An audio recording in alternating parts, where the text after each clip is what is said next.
నమస్కారం మీటీ న్యూస్ కి స్వాగతం నేను మీ జీవిత motivate educate entertain SNK and company అన్నం పండిస్తూ ఆకలి తీరుస్తున్న రైతన్నకు వందనాలు తెలుపుతూ అతిపెద్ద వ్యవసాయ పరికరాల సంస్థగా రైతుల మన్ననలు పొందుతూ అధునాతన మరియు సాంకేతిక పరిజ్ఞానం కలిగిన అన్ని రకాల వ్యవసాయ యంత్ర పరికరాలను ఎన్నో సంవత్సరాలుగా సామాన్య రైతులు కూడా కొనుగోలు చేసే ధరలకే అందిస్తుంది మీ ఎస్ఎన్కే అండ్ కంపెనీ.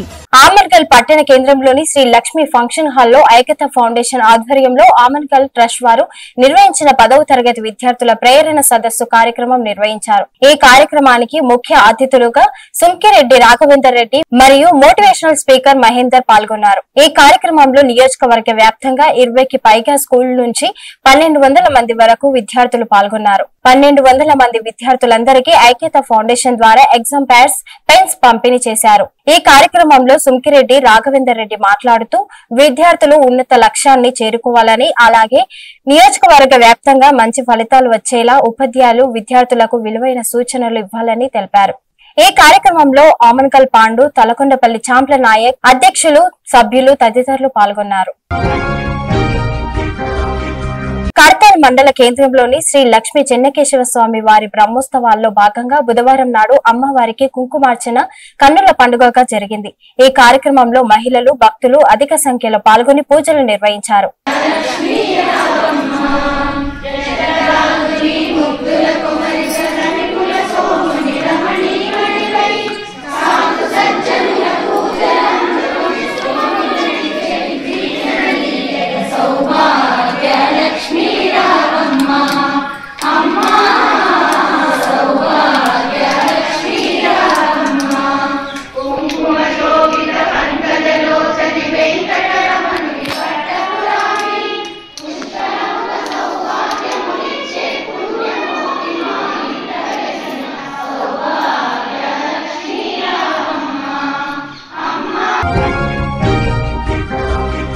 చారకొండ మండల కేంద్రంలోని అగ్రహారం తాండాలో నూతనంగా చేపట్టనున్న గ్రామ పంచాయతీ భవన నిర్మాణానికి అచ్చంపేట ఎమ్మెల్యే డాక్టర్ చిక్కుడు వంశీకృష్ణ మంగళవారం రాత్రి భూమి పూజ నిర్వహించి శంకుస్థాపన చేశారు. అనంతరం ఎమ్మెల్యే మాట్లాడుతూ గ్రామాలలో మౌలిక సదుపాయాల కల్పనకు రాష్ట్ర ప్రభుత్వం ప్రత్యేకంగా కృషి చేస్తుందని చెప్పారు. ఈ కార్యక్రమంలో స్థానిక నాయకులు తదితరులు పాల్గొన్నారు.